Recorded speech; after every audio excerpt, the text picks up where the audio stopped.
বাৎসরিক পূজা অনুষ্ঠানে সবাই ইব্রাহিমরে ধরছে, ইব্রাহিম চল আমরা পূজা দিতে যাব। সাইয়েদনা ইব্রাহিম ফানাযারা নাযরাতান ফিন নুজুম, তাকালেন আকাশে আর বললেন ইন্নী সাকিম, আমি যেতে পারবো না, আমি অসুস্থ। আমি কি আসলে সুস্থ ছিলেন? তো অসুস্থ বললেন কেন? কারণ অসুস্থতা দুই ধরনের, একটা শারীরিক আর একটা। সাইয়েদনা ইব্রাহিম মানসিকভাবে প্রচন্ড বিপর্যস্ত ছিলেন, অসুস্থ ছিলেন। এর কারণ গোটা উম্মাত মূর্তির পূজা করে, এই দৃশ্য দেখে কোন নবী মানসিকভাবে সুস্থ থাকতে পারে? উনি বললেন আমি অসুস্থ, তোমরা যাও। সবাই বলল ঠিক আছে আমরা যাই। ইব্রাহিম তুই আমাদের ঘরের মূর্তিগুলারে পাহারা দে। মূর্তি পাহারা দেওয়ার জন্য কারে পাওয়া গেছে?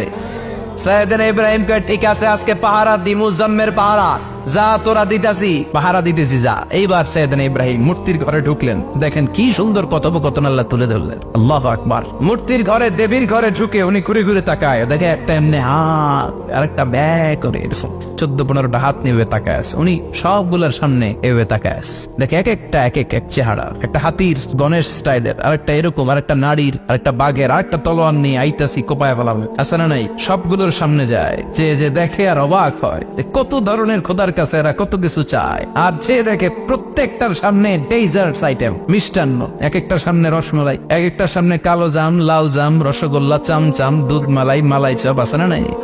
জিব্বায় পানি চলে আসছে নাকি? তো সাইয়েদনা ইব্রাহিম অবাক, কিরে এত মূর্তি, এত ডিজাইন, এত ভাবে এরা অঙ্গভঙ্গি করে আছে, এত খাবার দেয়া, খায় না কেন? সাইয়েদনা ইব্রাহিম ভাবলেন মনে হয় নাগাল পাই না, আমি একটু তুল্লা ধরি। উনি রসমলাইয়ের বাটিটা নিয়ে যেটা হা করে আছে ওইটার সামনে যায়, কয় খা। কি কয়? বানাই কইতেছি মনে হয়। ফারাগা ইলা আলিহাতিহিম, মূর্তিগুলোর কাছে গেলেন। ফাকালা আলা তাকুলুন, খাবি না? খাবি না দাঁড়া, আমি কিছু খা, কোরআন থেকে বলছে, ঠিক কিনা? উনি ভাবলেন ওরা হয়তো খেতে পারে না, নাগাল পাচ্ছে না, কিংবা আমারে দেখে লজ্জা পাচ্ছে। নিচ থেকে রসমলাইয়ের বাটি তুলে ধরলেন। উনি বললেন খা, আর ওগুলা কয় হা হা করে নিচ্ছে, নড়েও না সরেও না। উনি মুখের সামনে তুলে ধরে বললেন আলা তাকুলুন, খা। সবগুলার সামনে গেলেন, খা খা, কেউ খায় না, ওগুলো হা করে আছে। সাইয়েদনা ইব্রাহিম বললেন খা, কেউ কথা কয় না। উনি বললেন খাবি না কেন? তাইলে কথা ক। এই যে কষ্ট করে উড়াইলি, মুখের সামনে দিলাম, খাবি না কেন? কথা বল। আলা তাকুলুন, খাবি না কেন? কথা বল। মা লাকুম লা তাতাকাল্লামুন, খাবি না কেন? মা লাকুম লা তানতিকুন, হয় খা নয় কথা ক। বলতেই লাগলেন খা খা, প্রত্যেকটা মূর্তির সামনে গেলেন, খা। ওগুলো করে আছে আ, কোনো কথা কয় না। কয় কেন খাবি না? তাইলে কথা ক। খায়ও না, কথাও কয় না। আপনার ছেলে বায়না ধরছে, আব্বা চানাচুর খাম। কি খাম? চানাচুর কিনে দিলেন, এই নে চানাচুর। এখন চানাচুর খায় না। কিরে বাপ খাবি না কেন? কথাও কয় না, খায়ও না, কথাও কয় না। এখন বাকি আছে কোনটা? কথা কর। ফারাগা আলাইহিম দারবাম বিল ইয়ামিন, ডান হাতে কোপানো শুরু করলেন। ইচ্ছা মতো খুশি কিল মারতে মারতে মূর্তিগুলার সাইজ। ফারাগা আলাইহিম দারবাম বিল ইয়ামিন, এক একটা নবীর হাতে জান্নাতি শক্তি দিয়েছে কে? খা নাইলে কথা ক। খায় না, কথাও কয় না, বাকি আছে মায়ের। মারতে শুরু করলেন, মারতে মারতে সব শেষ। তারপরে খুঁজে পেলেন একটা কুড়াল। কি পেলেন? কুড়াল দিয়ে মারতে আরো সুবিধা, খালি এটারে এভাবে মারে, ওইভাবে মারে। মারতে মারতে যতগুলো মূর্তি ছিল সবগুলো মেরে বড় মূর্তিটার গায়ে মারতে যাবে, in the meantime stop, কয় না এটারে মারুম না। ফাজআলাহুম জুদাদান, সবগুলারে টুকরা টুকরা, ইল্লা কাবীর আল্লাহুম, 12টা ছাড়া ওইটারে রেখে দিলেন। আর বুদ্ধি করে কুড়ালটারে বড়টার কান্দে ঝুলাইয়া দিলেন, বড় মূর্তিটার কাদের মধ্যে ঝুলাই দিলেন। ঘটনাটা সুন্দর হয়েছে না? এখন কেমন যেন মনে হয় এটা কুপাইয়া দাঁড়া রয়েছে বাবার বেটার মতো। বড় পূজার শেষ, পূজার দিনক্ষণ শেষ। বিকেল বেলা পূজা মণ্ডপ থেকে সব এসে দেখে সর্বনাশ। পাহারাদার ইব্রাহিম কই, আনতা ফাআলতা হাযা বিআলিহাতিনা ইয়া ইব্রাহিম। ইব্রাহিম সর্বনাশ কে কইছে? তুই কইছত নি? কই আইনো, বড়টাই কইছে, ওইটারে জিজ্ঞেস করো। বল ফাআলাহু কাবীরুহুম হাযা ফাসআলুহুম ইন কানু ইয়ানতিকুন, কোরআন থেকে বলছে, আমি করি নাই। ওই দেখ কুড়ালটা কার কান্দে, বড়টার কান্দে, ওইটারে জিগা। সবাই কই খাইছে। সবাই বলে ইব্রাহিম তুমি কি জানো না এগুলো কথা বলে না? সাইয়েদনা ইব্রাহিম বলে যে এটা কথা কয় না, ওইটার পূজা করস কেন? যেটা কথা বলে না, যেটা নিজেরাই নিজেদেরকে মায়ের থেকে বাঁচাতে পারে না, নিজেরাই নিজেদেরকে রক্ষা করতে পারে না, তোরে কিভাবে রক্ষা করবে? এগুলোর পূজা কেন করিস? ফাবুহিতাল্লাযী কাফার, কারো কোনো জবাব নাই, লা জবাব। সবাইকে ইব্রাহিম তুই বড্ড বেড়ে গিয়েছিস, তোরে নমরুদের কাছে নেওয়া হবে, রশি দিয়ে পেঁচিয়ে নমরুদের কাছে নেওয়া হবে। নমরুদের নাম শুনছেন? শোনেন নাই বোধহয়, শোনেন নাই? পৃথিবীতে 4 জন বাদশা ছিল, যারা গোটা বিশ্বের বাদশা। গোটা বিশ্বের 2 জন কাফের, 2 জন মুমিন। মুসলমানের একজন হচ্ছে জুলকারনাইন, আরেকজন হচ্ছে সাইয়েদনা সুলাইমান। কাফেরের একজন হচ্ছে বাখতানাসার, আরেকজন হচ্ছে নমরুদ। এই নমরুদের কাছে নিয়ে যাওয়া হলো রশি দিয়ে বেঁধে। এবার নমরুদের সাথে কি ডায়ালগ মারছে এটা তো আর কোরআনে নাই। কথা কও। এটাও আছে। নমরুদ বলে, ইব্রাহিম শুনলাম তুমি নাকি আমাদের খোদাগুলোরে মারছো, তুমি নাকি কোন আল্লাহর ইবাদত করো, তুমি নাকি কোন নতুন রবের তথ্য নিয়ে আমাদের বাবেল নগরীতে আগমন করেছো। আমি ছাড়া কোনো খোদা আছে বলে তো আমি শুনি নাই, এই বাবেল নগরীতে আমি ছাড়া কোনো খোদা আছে আজকে নতুন শুনলাম। কে তোমার খোদা, কি তার পাওয়ার? এবার ডায়ালগ মারা শুরু করলেন সাইয়েদনা ইব্রাহিম। সাইয়েদনা ইব্রাহিম বললেন, রব্বি আল্লাযী ইউহয়ী ওয়া ইউমীত, আমার রব এমন রব যিনি জীবন দেয় আবার মরণও দেয়। নমরুদ বলে, তাই তোমার আল্লাহ জীবন দেয় মরণ দেয়? আনা উহয়ী ওয়া উমীত। এবার নমরুদ ডায়ালগ মারতেছে, আনা উহয়ী ওয়া উমীত, আমিও তো জীবন দেই আমিও তো মরণ দেই। সাইয়েদনা ইব্রাহিম বললেন, তুমিও যদি আমার আল্লাহর মতো জীবন দাও মরণ দাও তাইলে দেখাও। নমরুদ জেলখানা থেকে দুইজন ফাঁসির আসামিকে ধরে আনলো। ধরে এনে একটা ধারালো ছুরি নিয়ে প্রথম আসামির পেটের ভিতরে ধা করে ছুরিটা ভরে দিয়েছে। ফিনকি দিয়ে রক্ত ছুটলো। লোকটা ছটফট ছটফট ছটফট করতে করতে দুনিয়া থেকে বিদায়। এবার পেট থেকে ছুরিটা বের করে দ্বিতীয় আসামির পেটের মধ্যে ঢুকাতে যাবে, ধা করে। In the meantime stop, ঢুকায় নাই। পেটে ঢুকাইতে যাবে, ঢুকায় নাই। কয়, ইব্রাহিম এই যে দেখ, তোমার সামনে প্রথম লোকটারে আমি মৃত্যু দিলাম, প্রথমটারে দিলাম মরণ, পরেরটারে দিলাম জীবন। তোমার রব যেরকম করে জীবন দেয় আর মৃত্যু দেয়, আমিও জীবন দেই আমিও মৃত্যু দেই। চিল্লায় পড়েন নাউযুবিল্লাহ। সাইয়েদনা ইব্রাহিম বিপদে পড়ে গেলেন। তাই তো, আসলেই তো প্রথম লোকটারে মৃত্যু দিল, দেয় নাই? কথা কর, ছুরি মেরে রক্ত বের করে ওর মৃত্যু দেয় নাই? পরের লোকটারও একই ভাবে মৃত্যু দিতে যে সেখান থেকে বাঁচিয়ে জীবন দিল।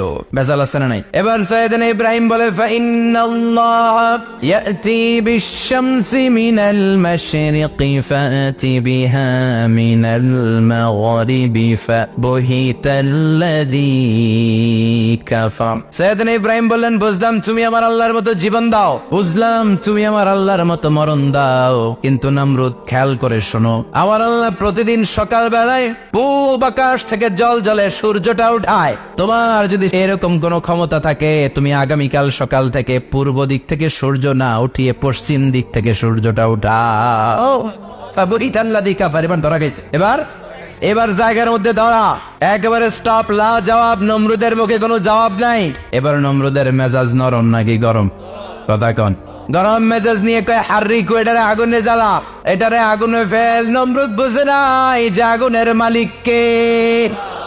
বিশাল আগুনের কুণ্ডলি পাকিয়ে সাইয়েদনা ইব্রাহিমকে আগুনের মধ্যে ফেলে দেয়া হলো। হাতের মধ্যে রশি, পায়ের মধ্যে রশি, সারা দেহের মধ্যে রশি পেঁচিয়ে আগুনের কুণ্ডলিতে ফেলে দেয়া হলো। মুহূর্তের মধ্যে আগুনের প্রজ্বলন শক্তি ওই রশিগুলোকে জ্বালিয়ে পুড়িয়ে সারখার করে দেয়, কিন্তু সাইয়েদনা ইব্রাহিমের দেহের একটা পশমও জ্বালায় না। যে রশি দিয়ে টাইট করে পাচ্ছে, ওনার দেহের সাথে লাগানো টাচ করা রশি, ওই রশি জ্বলে যায়, কিন্তু সাইয়েদনা ইব্রাহিমের পশম জ্বলে না। চিল্লায় পড়েন আল্লাহু আকবার। সাইয়েদনা ইব্রাহিম বসে রইলেন। নমরুদ কয়, আরো আগুন জ্বালা, এলাকার বড় বড় গাছগুলো, তক্তাগুলো কেটে আগুনের কুণ্ডলিতে ফেল। তক্তা লাকড়িগুলো আগুনের কুণ্ডলিতে ফেলা মাত্র দাউ দাউ করে লাকড়িগুলোকে, তক্তাগুলোকে আগুন জ্বালিয়ে দেয়, কিন্তু সাইয়েদনা ইব্রাহিমকে জ্বালায় না। সুবহানাল্লাহ। আগুনের মালিক কে? ওই আল্লাহ আজও আছে না নাই? তিনি আগুনরে অর্ডার করলেন, সৃষ্টির শুরু থেকে তোকে একটা ধর্ম দিয়েছি, সব জ্বালিয়ে দেয়া, পুড়িয়ে দেয়া, আজকে কয়েকদিনের জন্য তোর ধর্মটাকে আমি স্টপ করে দিলাম। চিল্লায় পড়েন আল্লাহু আকবার।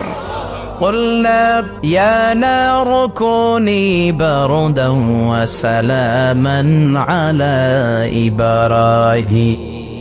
আল্লাহ বললেন, আগুন খবরদার, আমার ইব্রাহিমের গায়ের যেন পশম না পুড়ে যায়, কারণ ইব্রাহিমের সন্তান হবে ইসমাইল, আর ওই ইসমাইলের বংশে আমি পাঠাবো আখিরি জামানার পয়গম্বর। ইব্রাহিমের জন্য কিছু না হয়, কোন ইবারদা, ঠান্ডা হয়ে যা, কি হয়ে যা, কিন্তু এত বেশি ঠান্ডা পাবি না যাতে ইব্রাহিমের সর্দি না লেগে যায়। সুবহানাল্লাহ।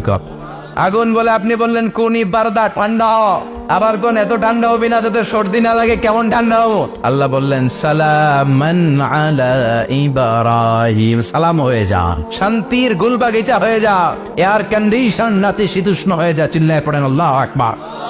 40 দিন ছিলেন এই আগুনের কুণ্ডলিতে, কিচ্ছু হয় নাই। সুবহানাল্লাহ পড়বেন না? শেষ জীবনে উনি ওনার নাতিপুতিদের সাথে গল্পের সময় বলতেন যে আমার জীবনের সবচেয়ে আরামদায়ক সময় কাটিয়েছি আমি ইব্রাহিমের আগুনের, নমরুদের আগুনের কুণ্ডলির ভেতরে থেকে। চিল্লায় এখন সুবহানাল্লাহ। তার মানে পুরো আগুনের কুণ্ডলির গোলবাগিচা বানিয়ে দিয়েছে কে? ওনার জীবনের শ্রেষ্ঠ সময় নাকি এটা? সবচেয়ে আরামসে নাকি কাটিয়েছে এই আগুনের কুণ্ডলির ভেতরে? চিল্লায় পড়েন আল্লাহু আকবার। এবার আল্লাহ ডেকে বলেন, নমরুদ অনেক হয়েছে, আর না, অনেক চান্স তোমারে দিছি, আমি অনেক ছাড় দিছি, মাগার ছেড়ে দিব না। আল্লাহ কি দেয়? ছাড় দেয়, ছেড়ে দেয় না। মনে থাকবে, আল্লাহ বলে, তোরে মারতে আমার কামান লাগবে না, গোলা লাগবে না, ফেরেশতা লাগবে না, তলোয়ার লাগবে না, নমরুদ তোরে মারবো আমি ল্যাংড়া মশা দিয়া। ফারসালাল্লাহু তাআলা বাউদা, আল বাউদাতু জুনদুম মিন জুনুদিল্লাহ। এই মশাগুলো আল্লাহর সৈনিক। কথা কন, এই মাছিগুলো আল্লাহর সৈনিক, এই সাপ আর ব্যাঙগুলো আল্লাহর সৈনিক, এই বাতাস আল্লাহর সৈনিক, এই মাটি আল্লাহর সৈনিক। মাটি যদি কাঁপাকাঁপি শুরু করে বসে থাকা যাবে? কথা কন, ভূমিকম্প হইলে সব দৌড়াদৌড়ি আছে না নাই? আগুন লাগলে দুর্ঘটনা আছে না নাই? বাতাস যদি 70 থেকে 80 কিলোমিটার বেগে ছুটে আসে দুর্ঘটনা আছে না নাই? ফারসালাল্লাহু বাউদা, আল্লাহ একটা ল্যাংড়া মশা পাঠালেন। এই ল্যাংড়া মশা নাকের ভেতর দিয়ে ঢুকে মস্তিষ্কের মাঝখানে যে কামড়াতে শুরু করেছে। মশার কেমন খাইছেন না আপনারা? শীতকালে যখন আমরা কম্বল মোড়া দিয়ে ঘুমাই, কানের সামনে নমরুদরে পূজা করতো আর বলতো নমরুদ সবচেয়ে বড় খোদা, নমরুদ সবচেয়ে। এখন খোদা কি করে? ড্যান্স দেয়, চিল্লা এখন কি দেয়? এবার নমরুদ বাঁচার জন্য মাথার মধ্যে আঘাত করে, কিন্তু মশা বের হয় না। চিল্লায় আওয়াজ করে বলেন, মশা ঢুকছে কার অর্ডারে? এই মশা বেরোবেও কার অর্ডারে? মাথার মধ্যে আঘাত করে, খুশি মারে, কিল মারে, কিন্তু মশা বের হয় না। এবার আশেপাশের যারা আছে খাদেম খুদ্দাম কয় তোরাও খুশি মার। খাদেম খুদ্দাম মনে মনে কয় আজীবন অনেক মারছস, আজকে আমরা মারুক। সুযোগ পায়া কিলের উপর কিল আর খুশি। আজীবন অনেক কাজ করাইছিস আমাদেরকে দিয়ে, অনেক জুলুম করেছিস, আজকে সুযোগ পাই ইচ্ছে মতো মাইরা লই। খাদেম খুদ্দাম ওরাও কিল খুশি। ঘুষাইতে চেহারার মানচিত্র পাল্টাই দিছে, মাগার মশা বের হয় না। এই মশা ঢুকছে কারা দেশে? কথা কন, এই মশাটা যদি বেরোতে হয় অর্ডার লাগবে একজনের। চিৎকার করে বলেন, চিনি কে? নিজেও মারে বেরোয় না, খাদেম খুদ্দামরা মাথার মধ্যে কিল খুশি মারে বেরোয় না। নমরুদ কয় এবার আমারে জুতা মার। কি মার? আমরা পরি প্লাস্টিকের জুতা, বাটার জুতা, অ্যাপেক্সের জুতা, আগে পড়তো খরমের জুতা। খরমের জুতা বানাই কি দিয়া? কথা কন। এবার কাঠের জুতা দিয়া খাদেম খুদ্দামরা মাথার মধ্যে বাড়ি পিটাইতে মাথাটাকে ফাটিয়ে রক্তাক্ত করে জামিনের মধ্যে নমরুদরে শুইয়ে দিয়েছে। আর আল্লাহ সৈনিক সেই বাউদা মশা নাকের ভেতর থেকে শূন্যে উড়াল মেরেছে। চিল্লায় পড়েন আল্লাহ। তার মানে এত শক্তিশালী হয়েও, গোটা বিশ্বের রাজা হয়েও নমরুদের ক্ষমতা নমরুদরে বাঁচাতে পারে নাই। চিল্লায় পড়েন ঠিক কিনা? এজন্য ক্ষমতা কাউরে বাঁচাতে পারে না, দাপট কাউরে বাঁচাতে পারে না, অহংকার কাউরে বাঁচাতে পারে না, সৈন্যবাহিনী কাউরে বাঁচাতে পারে না। বাঁচাতে পারে একজন। চিৎকার করে বলতে হবে, তিনি কে? নমরুদ বলে ইমান ছেড়ে দাও, তা না হলে আগুনে ফেলবো। সাইয়েদনা ইব্রাহিম বলে জীবন যাবে কিন্তু ইমান যাবে। তার মানে আগুনের পরীক্ষায় পাস। চিল্লায় বলেন আগুনের পরীক্ষায়। পরীক্ষা নাম্বার 2, একটার পর একটা পরীক্ষা দিতে আল্লাহ শুরু করলেন। আল্লাহ বললেন ইব্রাহিম যাও, কলিজার টুকরা সন্তানকে আর হাজারকে, আমরা ওনারা ডাকি বিবি হাজারা, আমরা কি ডাকি বাংলাদেশে? আসলে নাম কি? হাজার। যাও তোমার স্ত্রী হাজারকে আর ইব্রাহিমকে মক্কার ধুধু প্রান্তরে ফেলে দিয়ে আস। ওখানে মানুষ নাই, প্রাণী নাই, জনমানব শূন্য। দেখি আমার কদ্দুর ভালোবাসো। বলতে দেরি, 2 শব্দ নয়, মরুভূমিতে ফেলে দিয়ে আসলেন। তার মানে পরীক্ষা নাম্বার 2তেও, কথা বলেন 2তেও। পরীক্ষা নাম্বার 3, আল্লাহ বললেন ইব্রাহিম দেখি তোমার হৃদয়ে আমার জায়গা কতটুকু। যাও কলিজার টুকরা সন্তান ইসমাইলের গলার মধ্যে তলোয়ার লাগাও। সাইয়েদনা ইব্রাহিম বিয়ে করার পর থেকে আল্লাহর কাছে চাইতে শেষ, মাগা সন্তান হয় না। ওনার প্রথম সন্তানটা হয়েছিল সাইয়েদনা ইসমাইল যখন জন্মগ্রহণ করেছে। ইব্রাহিমের বয়স ছিল 86 বছর। সুবহানাল্লাহ কইতে মনে চায় না? এলাকায় আসেনি 86 বছর বয়সে সন্তান হয়েছে? হ্যাঁ, এরকম শক্তিশালী পুরুষ কেউ আছে? 86 বছর বয়সে তো হাঁটতেই পারে না। কথা কর। সাইয়েদনা ইসমাইলকে যখন আল্লাহ তাআলা সাইয়েদনা ইব্রাহিমকে উপহার দিয়েছেন, তখন সাইয়েদনা ইব্রাহিমের বয়স, চিল্লায় বলেন কত? 86 বছর বয়সে যে কলিজার টুকরা সন্তানটাকে হাতে পেলেন, চাঁদের মতো সুন্দর ছেলে। আল্লাহ বললেন দেখি আমার হৃদয়ে তোমার জায়গা কতটুকু, ইসমাইলরে জবাই করো। বলতে দেরি, ছুরি লাগাতে দেরি হয় না। তার মানে এই পরীক্ষায়ও একটার পর একটা আল্লাহ পরীক্ষা নিয়েছেন, একটার পর একটা পরীক্ষা। আগুনের পরীক্ষায় পাস, ফ্যামিলি বিসর্জন দাও পাস, কলিজার টুকরা সন্তানের গলায় ছড়ি লাগাও পাস। এবার আল্লাহ বললেন এরপর তোমার বড় দায়িত্ব দিব, তোমাকে হজ প্রোগ্রামের এমডি বানাই দিলাম, ম্যানেজিং ডাইরেক্টর অফ হজ। সুবহানাল্লাহ কইবেন না? আল্লাহ বললেন ইব্রাহিম বিশাল বড় কাফেলা বানাও, হজের আঞ্জাম দাও। সাইয়েদনা ইব্রাহিম বললেন আল্লাহ দুদুমরু প্রান্তর, জনমানব শূন্য, মানুষ নাই, পাখি নাই, কেউ নাই, কিভাবে আমি হজের আঞ্জাম দেব? আল্লাহ বললেন ইব্রাহিম হজ প্রোগ্রামের ম্যানেজারগিরি করতে চাইলে 3টা পেশা তোমাকে বেছে নিতে হবে। কয়টা? এই 3টা পেশা এর সমন্বয়ে তুমি হজের প্রোগ্রামের আঞ্জাম দিতে পারবে। পেশা নাম্বার 1 তোমার রাজমিস্ত্রির কাজ করতে হবে। পেশা নাম্বার 2 তোমার ঝাড়ুদারগিরির কাজ করতে হবে। পেশা নাম্বার 3 তোমার মুয়াজ্জিনগিরি করতে হবে। সুবহানাল্লাহ কইবেন না? وَإِذْ يَرْفَعُ إِبْرَاهِيمُ الْقَوَاعِدَ مِنَ الْبَيْتِ وَإِسْمَاعِيلُ رَبَّنَا تَقَبَّلْ مِنَّا إِنَّكَ أَنْتَ السَّمِيعُ الْعَلِيمُ। সাইয়েদনা ইব্রাহিম আর কলিজার টুকরা সন্তান ইসমাইলকে নিয়ে রাজমিস্ত্রির কাজ শুরু করে দিলেন। আল্লাহু আকবার। কাবা ঘর ভেঙে চুরমার, বাপ বেটা মিলে রাজমিস্ত্রির কাজ, পাথর কেটে কেটে বাপ বেটা মিলে কাবা ঘর বানায়। পেশা নাম্বার 1 শেষ। পেশা নাম্বার 2 জারুদারগিরি। পেশা নাম্বার 2 কি? আল্লাহ বললেন তাহিরা বাইতিয়া লিত্তাইফিনা ওয়াল আকিফিনা ওয়ার রুকাইস সুজুদ। মসজিদেরি ঝাড়ু বারদার হোক আমারে হাতে, শোনো আমারে মোনাজা, শোনো শোনো ইয়া এলাহি আমারে মোনাজাত, শোনো আমারে মোনাজাত। পড়েন আমিন। আল্লাহ বললেন তাহেরা পরিষ্কার করো মানে ঝাড়ু দাও, বাইতি আমার কাবা ঘর, লিত্তাইফিনা তাওয়াফকারীদের জন্য, ওয়াল আকিফিনা ইতিকাফকারীদের জন্য, ওয়ার রুকআইস সুজুদ রুকুকারীদের জন্য, সিজদাকারীদের জন্য ঝাড়ু দাও। বাপ বেটার রাজমিস্ত্রিগিরি শেষ, এবার ঝাড়ুদারগিরি শুরু। সুবহানাল্লাহ বলেন। এরপর আল্লাহ বললেন 3 নম্বরে মুয়াজ্জিনগিরির কাজ করো। ওয়াআযিন ফিন্নাসি বিল হজ্জি ইয়াতুকা রিজালান ওয়া আলা কুল্লি দামিরি ইয়াতিনা মিন কুল্লি ফাজ্জিন আমিক। ঘর বানিয়েছেন, এই ঘরে তোমরা হজ করতে আসো। সাইয়েদনা ইব্রাহিম বললেন আল্লাহ আমি আর আমার পোলা ছাড়া কেউ নাই। কেউ আছে? মানুষ নাই, আপনারা কেউ নাই, আমি কার সামনে আযান দেব? আমি কার সামনে ঘোষণা দেব? আল্লাহ মানুষ নাই, প্রাণী নাই, পাখি নাই, দৃশ্যমান কিছু নাই, কোথায় আমি ঘোষণা দেব? আল্লাহ বললেন দাঁড়াও, দাঁড়িয়ে তুমি আজান দাও, ঘোষণা দাও। তোমার এই আজানের আওয়াজটা গোটা বিশ্বের সব মানুষের কানের ভেতরে আমি আল্লাহ পৌঁছে দেবো।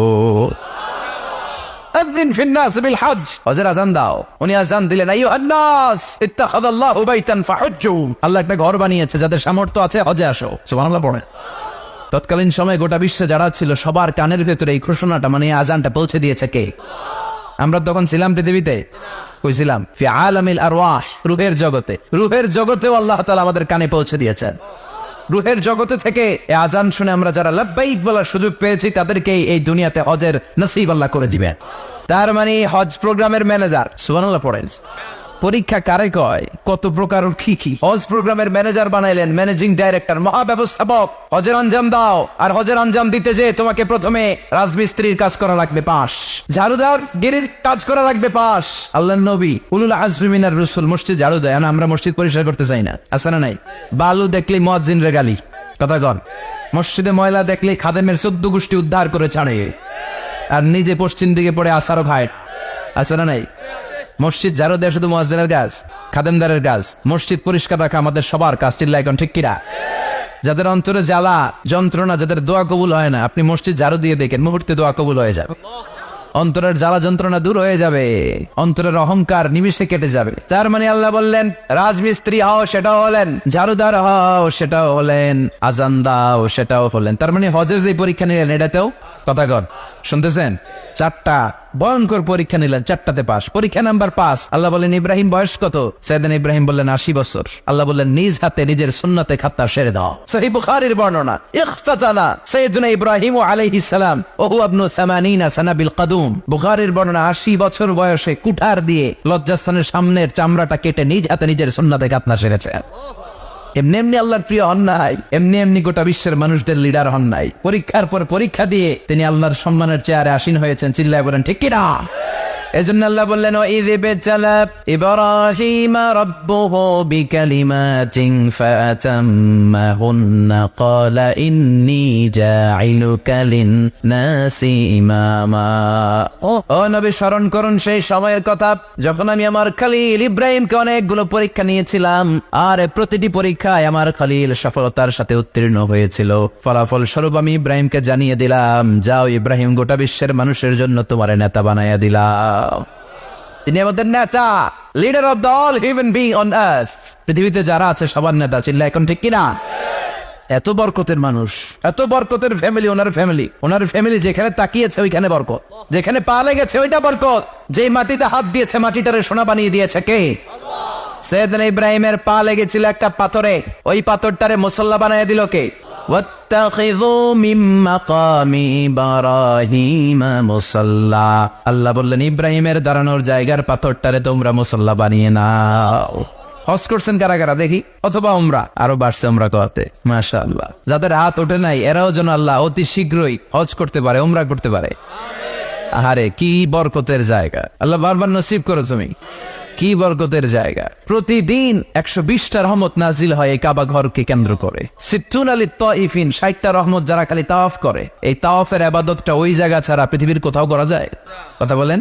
এজন্য 60টা রহমত যারা তাইফিন তাওয়াফ করে, আর বাঈনা লিল মুসাল্লিন, আর 40টা রহমত যারা কাবা ঘরে নামাজ পড়ে। 40 আর 60 100, বাকি রইল কয়টা? ওয়ালা 20 লিন-নাযিরিনা ইলাল কাবা। বাকি 20টা যারা তাওয়াফও করে না, সালাতও পড়ে না, খালি কাবা ঘরের দিকে তাকায় থাকে। কাবা ঘরের দিকে ফেল করে তাকায় থাকলো, আমলনামায় 20টা রহমত নাজিল করে কে? এত বরকতের ফ্যামিলি। সাইয়েদনা ইব্রাহিম সন্তান হলো ইসমাইল, স্ত্রীর নাম হাজার। 3 জনের ফ্যামিলি। চিল্লা বলেন কয়জন? এই 3 জনের ফ্যামিলির এত বরকত, যেই জায়গায় হাত লেগেছে জায়গাটারে বরকতময় করেছে কে? যেখানে পা লেগেছে বরকত দিয়ে ভরে দিয়েছে কে? সাইয়েদনা ইব্রাহিম রাজমিস্ত্রিগিরি যখন করতেছিলেন, বানাতে বানাতে আর নাগাল পায় না। আল্লাহ বলে এই পাথরটার উপরে দাঁড়াও। উনি দাঁড়ালেন। এবার যতটুকু উপরে ওঠা লাগে পাথরটা অটোমেটিক্যালি উপরে উঠে যায়, যতটুকু নামা লাগে অটোমেটিক্যালি নিচে নেমে যায়। পৃথিবীর কোন পাথরে আপনি ইচ্ছা মতো লাথি মারলো এখানে পায়ের দাগ পড়বে না। সাইয়েদনা ইব্রাহিম ওখানে দাঁড়ানোর সাথে সাথে উনার ফুটপ্রিন্ট পাথরের মধ্যে লেগে যায়। কাবা ঘরের পাশে গোটা বিশ্বের মানুষের কাছে চিরম্লান করার জন্য, চিরস্মরণীয় করে রাখার জন্য কাবা ঘরের পাশে আল্লাহ এই পাথরটার স্থান দিয়েছেন। মাকাম ইব্রাহিম। বিশ্বনবী তাওয়াফ করার পরেই ওই জায়গায় 2 রাকাত নামাজ পড়তেন। আপনারাও যারা হজ উমরা করবেন, তাওয়াফ করার পরেই মাকাম ইব্রাহিমে 2 রাকাত সালাত পড়া সুন্নাত। তার মানে পা লাগছে, ওইটা হয়ে গেছে আমগো মুসাল্লা। সাইয়েদনা ইব্রাহিমের পা যেখানে লাগছে ওইটা আমাদের কি? সুবহানাল্লাহ কইবেন না? আর ওনার ছেলের পা যে জায়গায় লাগছে ওটা হয়ে গেছে জমজমের কুয়া। ছোট্ট বাচ্চা ইসমাইলকে রেখে দিয়ে আমরা যারা বলি বিবি হাজেরা, আসলে হাদিসের ভাষায় হাজার, তিনি সাফা পাহাড় থেকে মারওয়া পাহাড়ে দিলেন দৌড়। কোথায় পানি? পানি নাই। মরুভূমির বালির মধ্যে সূর্যের তাপ যখন পড়ে যায়, মরিচিকার মতো ঝলসানির একটা দৃশ্য ভেসে ওঠে, মনে হয় সাগরের পানি, আসলে পানি নাকি। তিনি সাফায় যায়, যে দেখে পানি নাই। মারওয়াতে যায়, যে দেখে পানি নাই। পানির সন্ধানে হাজার আলাইহিস সালাম 7 বার 2 পাহাড়ের মাঝখানে দৌড়াদৌড়ি করলেন। ওই পাহাড়ের মাঝখানে এই মহিলার পায়ের ছাপ লেগে গেল। এই দৌড়াদৌড়িটা আরশের উপর থেকে আল্লাহ এত সুন্দর উপভোগ করেছেন। আল্লাহর কাছে এই মহিলার দৌড়াদৌড়িটা এত ভালো লেগেছে, কিয়ামত পর্যন্ত সব হাজিদের জন্য এই জায়গায় দৌড়াদৌড়িটা আল্লাহ ওয়াজিব করে দিয়েছে। এই জায়গায় দৌড়াদৌড়ি না করলে হজ হবে না, উমরা হবে না। এই দৌড়াদৌড়িটা, মহিলাটার স্যাক্রিফাইস, হৃদয়ের আবেগ আর ভালোবাসাটা আল্লাহর কাছে এত পছন্দনীয় হয়েছে, কিয়ামত পর্যন্ত আল্লাহ চান সবাই দৌড়াবে, আমি উপর থেকে দেখবো। ওয়াজিব করে দিলেন। যার পা যেই জায়গায় লাগছে খালি বরকত। হঠাৎ কল কল কল কল আওয়াজ শুনতে পেলেন। সাফা মারওয়া থেকে দৌড়ে আসলেন কাবার কাছে। এসে দেখলেন ফেলে রাখা দুধের বাচ্চা ইসমাইলের পায়ের ধাক্কায় জমিন থেকে পানি বের হতে শুরু করেছে। কল কল কল কল আওয়াজ। ওনারা আরবি ভাষা জানতেন না। সাইয়েদনা ইব্রাহিম, ইসমাইল, হাজার এরা সুরিয়ানি ভাষার মানুষ ছিলেন। সুরিয়ানি ভাষায় উনি বসে পানি যাতে মরুভূমির বালুতে লেগে শুকিয়ে না যায়, বালু দিয়ে বাদ দিতেছে। আমরা বাদ দেই না পানি আটকানোর জন্য? দেখেন নাই মনে হয়? দেখেন নাই? পানি আটকানোর জন্য বাদ দেই আমরা। হাজার এসে বালু দিয়ে বাদ দিতেছে নিজে নিজে, আর নিজের সুরিয়ানি ভাষায় বলতেছে জাম জাম, মানে থাম থাম, পানি যাস না তুই। জাম মানে কেফ কেফ, স্টপ স্টপ, থাম থাম, আর পানি চলে যাস না, থাম থাম। ওনার মুখ নিঃসৃত এই জাম জাম শব্দ দুইটা আল্লাহ এত পছন্দ হয়েছে, কিয়ামত পর্যন্ত আল্লাহ এই কুয়ার নাম জামজামের কুয়া করে দিয়েছে। বরকত আর বরকত। ছেলেকে মিনার প্রান্তরে রেখে জবাইয়ের দৃশ্যটা আল্লাহর ভালো লেগেছে। কিয়ামত পর্যন্ত ঈদুল আজহাতে সবাই আমরা প্রাণী শুয়ে এরকম জবাই করব, এটা আল্লাহ ওয়াজিব করে দিয়েছে। তার মানে এমন ফ্যামিলি খালি বরকত আর বরকত। আর আল্লাহ বললেন এই ফ্যামিলিতে আমি কিতাবও দিয়েছি, নবুয়তও দিয়েছি। ওয়াজআলনা ফি যুররিয়াতিহিন নুবুওয়াতা ওয়াল কিতাব। সাইয়েদনা ইব্রাহিমের ফ্যামিলির ভেতরে আমি নবুয়ত দিয়েছি, কিতাব দিয়েছি। এই পৃথিবীতে যত নবীর নাম আপনি বলবেন সবগুলো সাইয়েদনা ইব্রাহিমের নাতিগুতি। লক্ষাধিক নবী পৃথিবীতে, 5-7 জন ছাড়া। কজন ছাড়া? উপরের 5-7 জন ছাড়া যত নবী আপনি নাম বলতে পারবেন, যাদের নাম জানি কিংবা জানি না, সব সাইয়েদনা ইব্রাহিমের বংশধর, ওনার নাতিপুতি। ওনার আল্লাহ 86 বছর বয়সে দিলেন সাইয়েদনা ইসমাইল আলাইহিস সালামকে। ওনার বয়স যখন 100 তখন দিলেন সাইয়েদনা ইসহাক আলাইহিস সালামকে। তাহলে ওনার প্রথম ছেলের নাম? দ্বিতীয় ছেলে আওয়াজ করে বলেন, প্রথমটা, দ্বিতীয়টা ইসহাক। দুর্ভাগ্যজনক হলেও সত্য, ইসমাইলের চেনে কোন নবী আল্লাহ দেন নাই, কোন নবী নাই। সব নবী এই চেনে হাজার হাজার লক্ষাধিক নবী খালি ইসহাকের বংশে নামে। এই বংশে কোন নবী নাই। আর এই বংশের নবীরা প্রজন্মের পর প্রজন্ম একে অপরকে বলে যায়, সব শেষে কিন্তু একজন নবী আসবে, ওইটা হবে শ্রেষ্ঠ নবী, বিশ্ব নবী, ঠিক কিনা? একের পর এক নবুয়ত আল্লাহ এই চেনে দিলেন। ইসহাকের চেইনে, সাইয়েদনা ইসমাইলের চেইনে কোনো নবী নাই। এত নবী এখানে এসেছে, এরা ভেবেই নিয়েছে ওই যে শেষ নবী, যেটা শ্রেষ্ঠ নবী, এটা ওইখানে আসবে। কিন্তু আস্তে আস্তে হাজার হাজার লক্ষাধিক নবী আল্লাহ এইখানে পাঠিয়ে সাইয়েদনা ঈসা আলাইহিস সালামের পরে আল্লাহ স্টপ মেরে দিলেন। স্টপ মেরে দিয়ে 570 বছর পরে শ্রেষ্ঠ নবীটারে আল্লাহ এই চেনে পাঠিয়ে দিলেন। এজন্য আমরা হচ্ছি বানি ইসমাইল। আমরা কি? বিশ্বনবী হচ্ছেন বানি ইসমাইল, বিশ্বনবী কি? আর এরা হচ্ছেন বানি Israil. Changing the leadership from বানি ইসরাইল টু বানি ইসমাইল। এজন্য অহংকারীদের পরিণাম শুভ হয় না। এরা নবী পেতে পেতে এই প্রজন্ম অহংকারী হয়ে উঠেছিল আর গালি দিচ্ছিল এই চেইনটা আটকুরা চেইন, নবী আসার দিক থেকে এই চেইনে কোনো নবী নাই, সব নবী এই চেইনে আমরা পাই, আর শ্রেষ্ঠ যে নবীটা আসবে সেটাও এই চেইনে আসবে। আল্লাহ কয় না, আমি খেলা উল্টায় দিব, সব নবী এখানে পাঠালেও শেষ নবী আমি এখানে পাঠাবো না। শেষ নবী আল্লাহ তাআলা সাইয়েদনা ইসমাইলের চেইনে পাঠিয়ে দিয়েছেন। চিৎকার করে পড়েন আল্লাহু আকবার। এজন্য সাইয়েদনা ইব্রাহিমের জীবনী থেকে কি কি শিক্ষা গুনতে শুরু করেন? নাম্বার 1, আল জিহাদু দিদ্দা শিরক। ওনার জীবন থেকে প্রথম শিক্ষা হচ্ছে শিরকের বিরুদ্ধে জিহাদ। মুমিনের জীবনে জিহাদ চলবে কিসের বিরুদ্ধে? উনি মূর্তির সাথে আপোষ করে নাই, গাছের সাথে আপোষ করে নাই, মাছের সাথে আপোষ করে নাই, ধ্রুবতারা, চাঁদ, সূর্যের সাথে আপোষ করে নাই। উনি এক আল্লাহকে খুঁজে পেয়েছে। চিল্লায় বলেন ঠিক কিনা? আল্লাহ সব গুনাহ ক্ষমা করে, শিরকের গুনাহ ক্ষমা করে। 2 নাম্বার শিক্ষা হচ্ছে সত্যকে অন্বেষণ করতে হবে। ওইটা আমার বাবার বিরুদ্ধে যাক, ওইটা আমার দাদার বিরুদ্ধে যাক, ওইটা আমার দলের বিরুদ্ধে যাক, ওইটা আমার মতের বিরুদ্ধে যাক, সত্য যেখানে আমিও সেখানে। চিল্লা এখন ঠিক কিনা? এটা হচ্ছে সাইয়েদনা ইব্রাহিম আলাইহিস সালামের ইমানের স্পিরিট। শিরকের বিরুদ্ধে মুমিন জিহাদ করবে। সত্য যেখানে আছে মুমিন তালাশ করে সেটাকে ছিনিয়ে আনবে। সাইয়েদনা ইব্রাহিমের জীবনী থেকে 3 নাম্বার শিক্ষা হচ্ছে ভিশনারি অ্যাটিটিউডের হতে হবে মুমিনের। আমরা খালি 10 বছরের হিসাব করি, 20 বছর, 50 বছর। ইহুদিরা হিসাব করে 200 বছরের। কোন কাজ করার আগে 200 বছর পরে কি হইতে পারে ওইটা হিসাব করে। সাইয়েদনা ইব্রাহিম এরকম ভিশনারি ছিলেন। এজন্য দোয়া করেছেন, রব্বানা ওয়াবআস ফীহিম রাসূলা। আল্লাহ যদিও ধুধু প্রান্তর জনমানবহীন একটা এলাকা, আপনি এলাকায় এমন একজন নবী পাঠায়েন যেই নবীর আঁচলের নিচে গোটা বিশ্বটা একত্রিত হয়ে যাবে। কবুল করলেন কে? কি ভিশন দেখছেন, কি ভিশনারি অ্যাটিটিউড। তিনি তখন থেকেই বিশ্বনবীকে দেখতে পেয়েছিলেন। এজন্য ভিশনারি অ্যাটিটিউডের হন, স্বপ্নবাজ হন। স্বপ্ন সেটা না যেটা মানুষ ঘুমিয়ে ঘুমিয়ে দেখে, স্বপ্ন সেটা যেটা অর্জনের আকাঙ্ক্ষা মানুষকে ঘুমাতে দেয় না। এটা ছিলেন সাইয়েদনা ইব্রাহিম, ভিশনারি অ্যাটিটিউডের ছিলেন। 4 নাম্বার শিক্ষা, যোগ্য প্রজন্ম তৈরি করে যাওয়া। উনি কি প্রজন্ম তৈরি করছে দেখেন। প্রথম ছেলে ইসমাইল, দ্বিতীয় ছেলে ইসহাক। ইসহাকের চ্যানেলে বনি ইসরাইলের সব নবীরা আসলো, আর এই চ্যানেলে বিশ্ব নবী আসলো। তার মানে বাপকা বেটা সিপাহিকা ঘোড়া। প্রজন্ম তৈরির দরকার আছে না নাই? শিরকের বিরুদ্ধে লড়াইয়ের দরকার আছে না নাই? আর নবীদেরকে মডেল হিসেবে মানার দরকার আছে না নাই? আমাদের মডেল কি কবিরা না নবীরা? নায়করা না নবীরা? নেতা নেত্রীরা না নবীরা? আমরা যেন নবীদেরকে মডেল হিসেবে মেনে জান্নাতে উপযুক্ত হতে পারে। আল্লাহ তুমি তৌফিক দান করো।